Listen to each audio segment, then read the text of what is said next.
पाकिस्तान की वो लड़की अफशी गुल अजीब बीमारी से ग्रस्त थी। 13 साल की इस लड़की की गर्दन 90 डिग्री पर मुड़ी हुई थी, लेकिन भारत आई तो उसकी जिंदगी बदल गई। उसकी मुड़ी हुई गर्दन हिंदुस्तानी डॉक्टरों ने ठीक कर दी है। उसका इलाज दिल्ली के इंद्रप्रस्थ अपोलो अस्पताल में हुआ है। अपनी इस बीमारी की वजह से अफशी न तो कभी स्कूल जा पाई और न ही कभी अपने दोस्तों के साथ खेल पाती थी। डॉक्टर कृष्णन के बारे में मैंने एक डॉक्यूमेंट्री देखी थी। लड़के का नाम था महेंद्र अग्रवाल। तो उसकी जो है ना वो यूट्यूब पे वीडियो थी सर्जरी की। तो उसको मैंने देखी, फिर डॉक्टर से रब्ता किया मैंने। फिर डॉक्टर ने हमें बताया कि कैसे सर्जरी होगी, कैसे इसका इलाज होगा, कैसे इसका वीज़ा होगा। वो हमें जो है सारा कुछ डॉक्टर ने गाइड किया। तो डॉक्टर ने गाइड किया, फिर हम चले आए। अफशी के पिता एक साधारण मजदूर थे और उनकी मौत 2 साल पहले 2020 में हो गई। लेकिन 2 साल पहले ही वो अपने परिवार के लिए एक उम्मीद की किरण भी छोड़ गए थे। अफशी के सबसे बड़े भाई मोहम्मद याकूब कुंवर ने दिल्ली के अपोलो अस्पताल के स्पाइन सर्जन डॉक्टर राजा गोपालन कृष्णन के बारे में सुना, जिन्होंने मध्य प्रदेश के एक बच्चे की सर्जरी की थी। अफशी के इलाज के लिए क्राउड फंडिंग के जरिए याकूब ने पैसे जुटाए।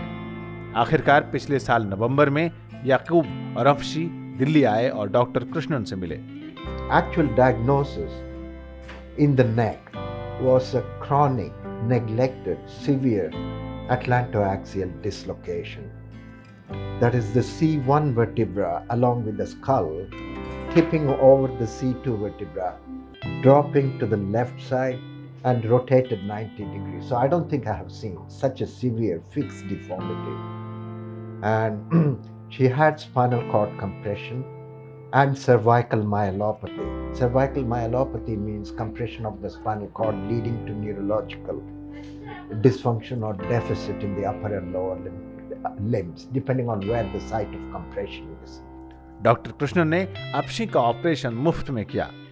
इसी साल 28 फरवरी को हुए ऑपरेशन में 6 घंटे लगे और खुशी की बात यह है कि बच्ची की गर्दन अब सीधी हो गई है। First stage was putting her in halo gravity traction. So she had a ring round the skull with pins going into the skull and weights attached to it. When she was lying in bed, weights attached to a bed pulley system, and then when she sat in a wheelchair, weights going through an overhead pulley. So we kept her in traction with gradual distraction and monitoring her clinical and neurological status. Nothing went wrong, for which we are very thankful. After a few weeks, we repeated the scan, which showed that the rotation had diminished, decreased significantly. So from 90 degrees, it had reduced about 60 degrees. And the problem is the dropped head didn't correct as much as I would have wanted. I expected this because in a growing child, after 12 years, the bones adapt. This applies to any part of the body. So she had bony adaptive changes which prevented adequate repositioning of the skull on C2 and the trunk. Second step was the second surgery to release the sternocleidomastoid muscle, which takes origin from the sternum and the inner or medial 1/3 or half of the clavicle collarbone, and then inserts in the mastoid process behind the ear. You can actually see it contracting when I turn the head. So I modified conventional procedures. Rather than just releasing them at the origin and the insertion, I took out segments, a couple of centimeters top and bottom. The idea behind this was we can't stop the dystonia, but remove the fulcrum so that even if the lever arm keeps contracting, it can't pull on anything. It's been detached above and below. So scans later showed that the deformity was further corrected. So I decided to proceed with surgery, which happened on the 28th of February.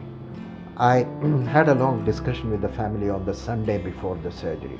I told them the possible risks. She could die during the surgery, she could die afterwards. She could have infection, she could have further neurological deficit, but over and above all that, the risk of death was high. They understood, and they wrote me a message which I think touched my heart. The family asked, if she does die, how will we get the body back to Pakistan? And I decided I'll do the best to make sure she doesn't die on the table. हालांकि उसको कुछ समय तक गले में एक brass पहनना होगा ताकि गर्दन सीधी बनी रहे। अगले कुछ महीनों तक डॉक्टर कृष्णन और उनकी टीम बच्ची की सेहत पर निगाह बनाए रखेंगे। अपशी के मामले ने साबित किया है कि पड़ोसी देश दुख दर्द के वक्त एक दूसरों के घावों पर कैसे मरहम लगा सकते हैं। आवाज द वॉइस, नई दिल्ली।